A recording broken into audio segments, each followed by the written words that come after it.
ওসমান, তুমি এখানে? আমি তোমাকে পাগলের মতো খুঁজে বেড়াচ্ছি। এ কি, আমাকে খুঁজে বেড়াচ্ছেন মানে? হ্যাঁ, তোমাকেই খুঁজে বেড়াচ্ছি। স্ট্রেঞ্জ, আর আমার নাম জানলেন কি করে? You are the best at the university. তোমার নাম কে না জানে?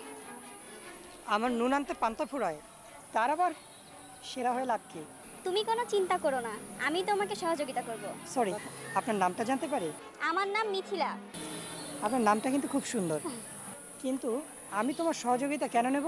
সরি, আমি আপনাকে তুমি বলে ফেললাম। নো সরি, তুমি ঠিক বলেছো।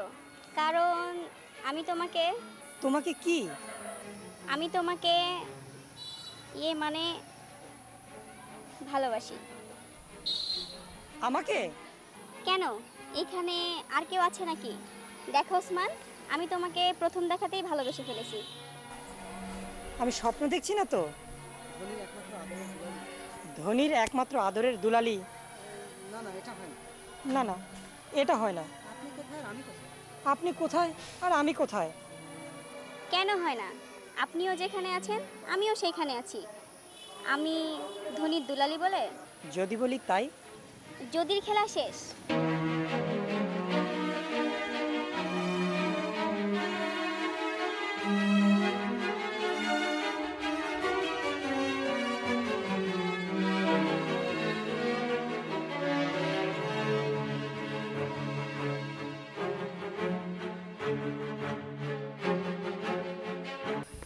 হ্যালো ওসমান, তুমি কোথায়? ওই যে আমরা যেখানে বসি ওইখানে তুমি তাড়াতাড়ি আসো, তোমার সাথে আমার কিছু জরুরি কথা আছে। মিথিলা, কি এমন জরুরি কথা? ওসমান, আজকে তোমাকে একটা গুরুত্বপূর্ণ কথা বলবো। জানি না কথাটা তুমি কিভাবে নেবে। কি এমন কথা যে বলার আগে এমন আমতামতা করছো? চলো আমরা পালিয়ে যাই। এ কি বলছো মিথিলা? আমাদের কথা বাদ দিলেও তোমার পরিবারের কথা একবার ভেবে দেখেছো?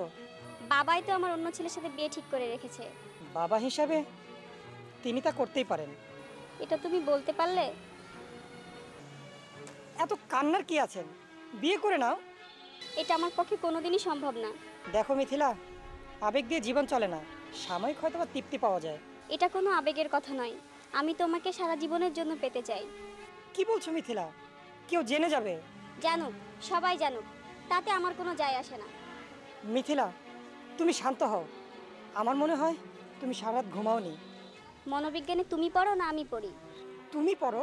তাহলে শোনো, যদি ঘুম আসে তাহলে পৃথিবীর সব কিছু ভুলিয়ে দেয়, আর যদি না আসে তাহলে পৃথিবীর সব কিছু মনে করিয়ে দেয়। ওরে বাবা, এসব মনোবিজ্ঞানের কথা আমার মাথায় ঢুকবে না। আচ্ছা বাবা, হয়েছে, এটা পাবলিক প্লেস, এখন কি করতে হবে তাই বলো।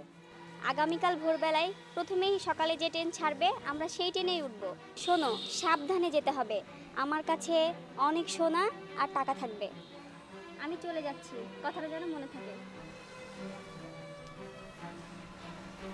সোনার গহনা, টাকা,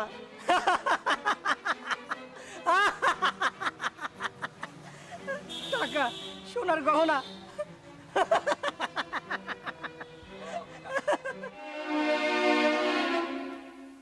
তুমি এসে গেছো? রাস্তায় কোনো সমস্যা হয়নি তো? না, ব্যাগে কি নিয়ে এসেছো? ব্যাগে টাকা আর স্বর্ণ আছে। টাকার গহনা?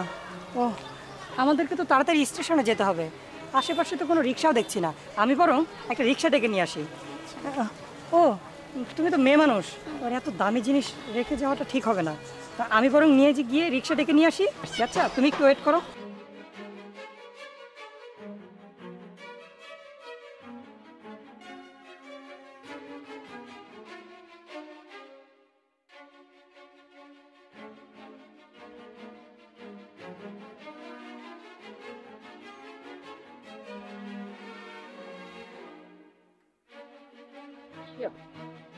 দেরি করছি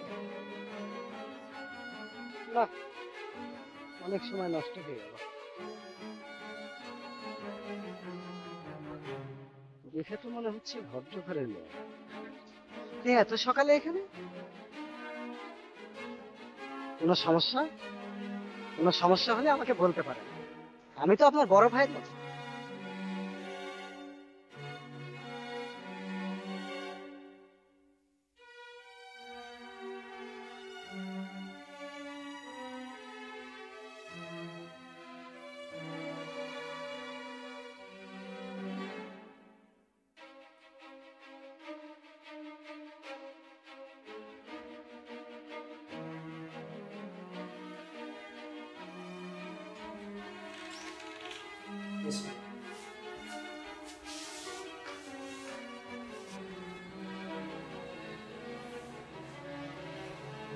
বাসায় আর কেউ নেই?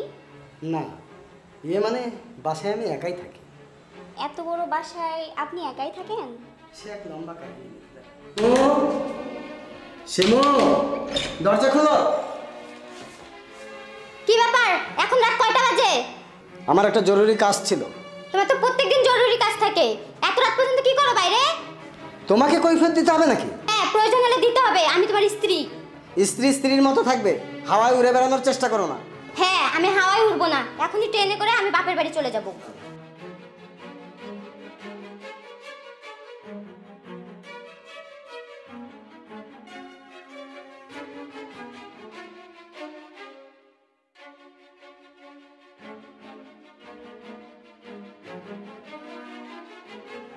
এখন তুমি বলো মিথিলা, কি অপরাধ ছিল আমার?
আসুন, দরজা খোলাই আছে।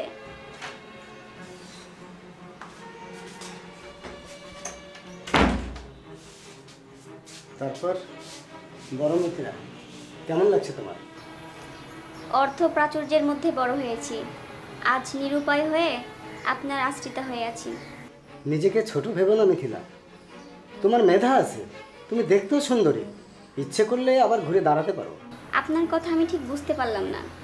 তাহলে মনোযোগ দিয়ে শোনো মিথিলা, আমার অনেকগুলো ব্যবসা আছে, আমি যদি একটা প্রতিষ্ঠানের মালিক করে দিই তোমাকে, তোমার কোনো আপত্তি আছে?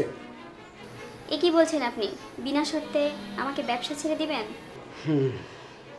শর্ত তো একটা আছেই মিথিলা। কি সেই শর্ত? শর্তটা হলো ব্যবসাটা কিন্তু তোমার মতো করে পরিচালনা করতে হবে। তুমি পারবে না মিথিলা? আমি পারবো, আমাকে যে পারতেই হবে শফিক ভাই। সনি, আজকে না আমাদের লোক নিয়োগের তারিখ, দেখো তো বাইরে কতজন ক্যান্ডিডেট আছে। মানে ম্যাডাম আছে কয়েকজন, তবে ওসমান নামের একজন ব্যক্তি আগে আসতে চাই। বুঝতে পারছি না ভদ্রলোক এত তাড়া কেন দিচ্ছে। আচ্ছা ঠিক আছে, ওনাকে পাঠাও। স্যার আসবো? আসুন, বসুন। কি নাম আপনার? আমার নাম ওসমান, আমি পড়াশোনায় খুব ভালো ছিলাম। আপনি ইউনিভার্সিটির টপার ছিলেন, তাই না? আমি কি মিথ্যে বলছি? মিথিলা, তুমি? শাট আপ, স্টুপিড কোথাকার। আমি এই অফিসের মালিক, সো আমাকে আপনি করে বলো। আর আমি যা বলবো তা এখন মনোযোগ দিয়ে তুমি শুনবে। মানে ম্যাডাম, শুনেছি আপনার মতো প্রতারকের এই অফিসে চাকরি হবে না। Get lost. শুনুন, আপনার জন্য একটা কাজ করতে পারি। বলুন ম্যাডাম, আপনি যা বলবেন আমি তাই করব, আমার চাকরিটা খুব দরকার। এই শুনুন, যদি আপনার আপত্তি না থাকে তাহলে আমার অফিসে পিয়ন হিসেবে আপনি কাজ করতে পারেন। চলবে ম্যাডাম, আপনার সব শর্ত আমি মানতে রাজি আছি। জানেন, আমি ইংরেজিতে এক সময় কাঁচা ছিলাম। এই আপনার মতো প্রতারকরা আমাকে ইংরেজিতে পাকা বানিয়েছে। সনি, জি ম্যাডাম। কালকে থেকে তুমি অফিসের ম্যানেজার, আর ওই ওসমানকে তোমার কাজগুলো বুঝিয়ে দিবে। জি ম্যাডাম।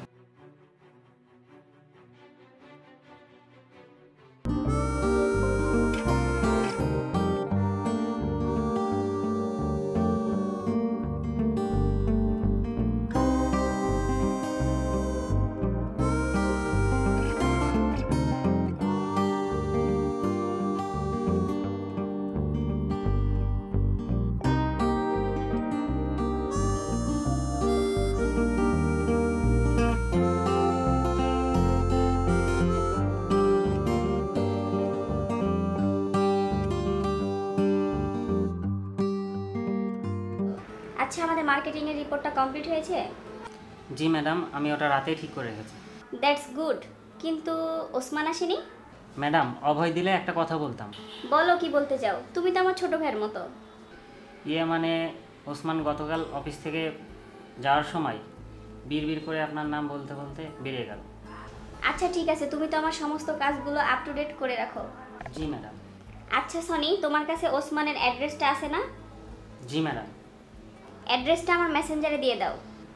এখনই দিচ্ছি ম্যাডাম। যাকে আটকাতে পারতাম তাকেই তো আটকাইনি। চেষ্টা করেননি? চেষ্টা করেছিলাম, কিন্তু পারিনি। তুমি দাঁড়িয়ে আছো কেন? তুমিও যাও। আমার তো চোখের পানি সব শুকিয়ে গিয়েছে। ও, আমার হৃদয়ে রক্তক্ষরণ দেখার জন্য দাঁড়িয়ে আছো তাই না? যাও যাও মিথিলা, তুমি চলে যাও।